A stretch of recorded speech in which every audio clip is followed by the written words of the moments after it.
नमस्कार जय जगन्नाथ आपण मानक आम चैनल को बहुत बहुत स्वागत।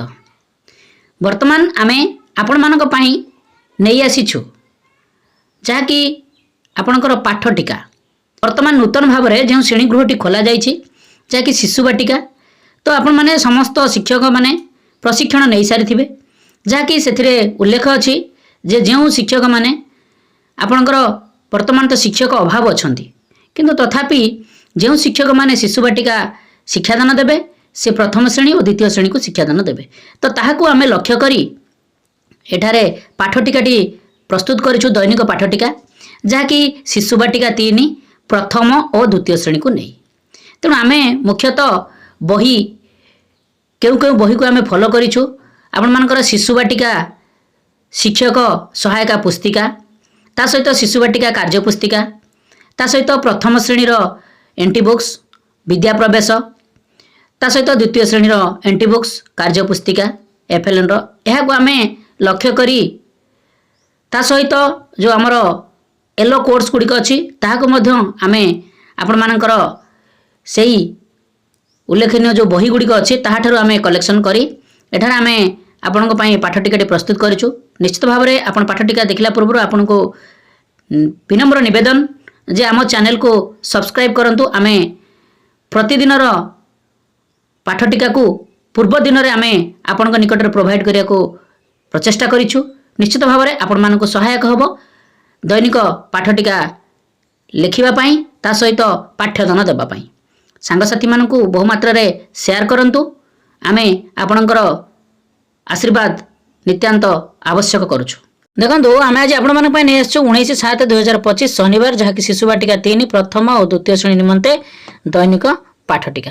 तो प्रथमे आपण माने एई भली कलम गुडी करनियंतु जहाँकि श्रेणी पीरियड समय विषय प्रसंग विकास दिग दक्षता एलो कोर्स जहाँकि पाठ्यक्रम लक्ष्य प्रत्याशित फलाफल शिक्षण सामग्री शिक्षण कार्य और मंतव्य। तो प्रथमे आपण मानकर जेहेतु शनिवार अच्छी आपंकर 6:30 रु 6:45 होची प्रार्थना कार्यक्रम यापर आपंकर प्रथम पीरियड कार्यक्रम आरंभ हो जहाँकि शिशु बाटिका 3 प्रथम और द्वितीय श्रेणी सामान कार्यक्रम रहिबो समय अवधि रहिबो 6:45 रु 7:30 विषय प्रसंग होची आपंकर जहाँकि व्यायाम कार्यक्रम करा जिवो व्यायाम आ ड्रिल ए सब कार्यक्रम आपण तीनोटी जाक श्रेणी छात्र छात्री मानक नै कार्यक्रम करा जिवो यापर आपंकर द्वितीय पीरियड कार्यक्रम आरंभ हो जहाँकि शिशु बाटिका 3 प्रथम और द्वितीय श्रेणी सामान कार्यक्रम रहिबो समय अवधि रहिबो 7:30 रु 8:15 विषय प्रसंग रहिबो सर्कल समय विकास दिग रहिबो सामाजिक आवेगिक और नैतिक विकास दक्षता रहिबो श्रेणी गृह और व्यवहारिक सामाजिक नियम को मानिबे एलो कोर्स होची CG4 C4.5 प्रत्याशित फलाफल रहिबो छात्र छात्री माने श्रेणी गृह और बाहर जो नियम सब अछि ताहाको मानिबे सूचना नियम गुडी को पालन करिवे। तो या परे आपनकर टीएलएम आवश्यक पड़िबो नियमर चार्ट शिक्षण कार्य पिला मानकु विभिन्न सामाजिक नियम गुडी को बुझाई कहिबी एवं ताहा पालन करबा को कहिबी। तो एई भली आपनकर तीनोटी श्रेणीर कार्यक्रमटी परिसमाप्ति हेबो जहाँकि द्वितीय पीरियड या परे तृतीय पीरियड कार्यक्रम आरंभ हेबो श्रेणी नेबे आपनकर शिशु बाटिका 3 प्रथम और द्वितीय श्रेणी समान कार्यक्रम रहिबो तृतीय पीरियड समय अवधि 8:15 रु 8:45 विषय प्रसंग रहिबो मुक्त खेल विकास दिग रहिबो शारीरिक विकास दक्षता रहिबो निज इच्छा अनुसार खेल खेलिबे एलो कोर्स होची CG2 C2.5। तो या परे आपनकर प्रत्याशित फलाफल रहिबो छात्र छात्री माने अभिनय कोणरू कंढई खेल आनी कंढई खेल खेलिबे खेल सामग्री आपनकर आवश्यक पड़िबो खेल सामग्री आ किट जहाँकि टीएलएम शिक्षण कार्य पिला मानकू तांकर अभिनय खेल रे उत्साहित करिबी। तो एई भली आपनकर तृतीय पीरियड कार्यक्रमटी परिसमाप्ति हेबो यापर चतुर्थ पीरियड कार्यक्रम आरंभ हेबो जहाँकि समय अवधि आरंभ हेबो 8:45 रु 9:45 प्रथमे आपनकर शिशु बाटिका 3 और प्रथम श्रेणी कार्यक्रम समान रहिबो विषय प्रसंग रहिबो संख्या और परिवेश ज्ञान विकास दिग रहिबो बौद्धिक विकास दक्षता रहिबो विभिन्न वस्तु मध्य तुलना करेंगे एलो कोर्स होची CG8 C8.6 प्रत्याशित फलाफल रहिबो छात्र छात्री माने विभिन्न वस्तु गुडी को अलग करबा एवं वस्तु को तुलना करबा जानिबे टीएलएम आवश्यक गोड़ी इटा काठी बही पेन शिक्षण कार्य रहिबो पिला मानकू विभिन्न शिक्षण कार्य देबी और सेथिरु समानता और अलग वस्तु को जानिबा पई बुझाई କହିବି। ଏଇଭଳି ଆପଣଙ୍କର ପ୍ରଥମ ଶିଶୁ ବାଟିକା 3ର କାର୍ଯ୍ୟକ୍ରମଟି ପରିସମାପ୍ତି ହେବ। ଏହାପରେ ଆପଣଙ୍କର ଦ୍ୱିତୀୟ ଶ୍ରେଣୀର କାର୍ଯ୍ୟକ୍ରମଟି ଆରମ୍ଭ ହେବ। ଚତୁର୍ଥ ପିରିୟଡ଼, ସମୟ ଅବଧି 8:45ରୁ 9:45। ବିଷୟ ପ୍ରସଙ୍ଗ ହେଉଛି ଗଣିତ କାର୍ଯ୍ୟପୁସ୍ତିକା, ଯାହାକି ସପ୍ତାହ 6 ଦିବସ 6। ବିକାଶ ରହିବ ବୌଦ୍ଧିକ ବିକାଶ, ଦକ୍ଷତା ରହିବ ଏକକ ଦଶକ ଜାଣିବେ। ୟେଲୋ କୋର୍ସ ହେଉଛି M202। ପ୍ରତ୍ୟାଶିତ ଫଳାଫଳ ରହିବ ଛାତ୍ରଛାତ୍ରୀମାନେ କାର୍ଯ୍ୟ ପୁସ୍ତିକା ପୂରଣ କରିବେ। TLM ଆବଶ୍ୟକ କାର୍ଯ୍ୟପୁସ୍ତିକା, ଶିକ୍ଷଣ କାର୍ଯ୍ୟ ରହିବ ପିଲାମାନଙ୍କୁ କାର୍ଯ୍ୟପୁସ୍ତିକା ପୂରଣ କରାଇବି। ତ ଏଇଭଳି ଆପଣଙ୍କର ଚତୁର୍ଥ ପିରିୟଡ଼ର କାର୍ଯ୍ୟକ୍ରମଟି ପରିସମାପ୍ତି ହେବ। ଏହାପରେ ଆପଣଙ୍କର ପଞ୍ଚମ ପିରିୟଡ଼ କାର୍ଯ୍ୟକ୍ରମ ଆରମ୍ଭ ହେବ। ତା ପୂର୍ବରୁ ଆପଣଙ୍କର 9:45ରୁ 10:15 ମଧ୍ୟାହ୍ନ ବିରତି କାର୍ଯ୍ୟକ୍ରମ କରାଯିବ। ଏହାପରେ ଆପଣଙ୍କର ପଞ୍ଚମ ପିରିୟଡ଼ କାର୍ଯ୍ୟକ୍ରମ ଆରମ୍ଭ ହେବ, ଯାହାକି ଶିଶୁ ବାଟିକା 3। ପ୍ରଥମେ ନେବେ, ସମୟ ଅବଧି ଆରମ୍ଭ ହେବ 10:15ରୁ 10:45। ବିଷୟ ପ୍ରସଙ୍ଗ ରହିବ ଚିତ୍ରାଙ୍କନ, ବିକାଶର ଦିଗରେ ରହିବ ସୃଜନଶୀଳତା ଓ ସୌନ୍ଦର୍ଯ୍ୟବୋଧ ବିକାଶ, ଦକ୍ଷତାର ରହିବ ଚିତ୍ର ଅଙ୍କନ କରିବେ। ୟେଲୋ କୋର୍ସ ହେଉଛି CG12 C12.3। ପ୍ରତ୍ୟାଶିତ ଫଳାଫଳ ରହିବ ଛାତ୍ରଛାତ୍ରୀମାନେ ନିଜ ମନରୁ ଚିତ୍ର ଅଙ୍କନ କରିବେ।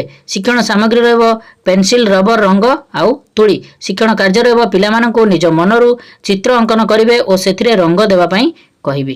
ତ ଏଇଭଳି ଆପଣଙ୍କର ଶିଶୁ ବାଟିକା 3ର କାର୍ଯ୍ୟକ୍ରମଟି ପରିସମାପ୍ତି ହେବ। ଏହାପରେ ପ୍ରଥମ ଶ୍ରେଣୀ ପଞ୍ଚମ ପିରିୟଡ଼, ସମୟ ଅବଧି 10:15ରୁ 10:45। ବିଷୟ ପ୍ରସଙ୍ଗ ଚିତ୍ରାଙ୍କନ, ଯାହାକି ଆପଣଙ୍କର ବିକାଶର ଦିଗରେ ରହିବ ସୃଜନଶୀଳତା ଓ ସୌନ୍ଦର୍ଯ୍ୟବୋଧ ବିକାଶ, ଦକ୍ଷତାର ରହିବ ଚିତ୍ର ଅଙ୍କନ କରିବେ। ୟେଲୋ କୋର୍ସ ହେଉଛି CG12 C12.3।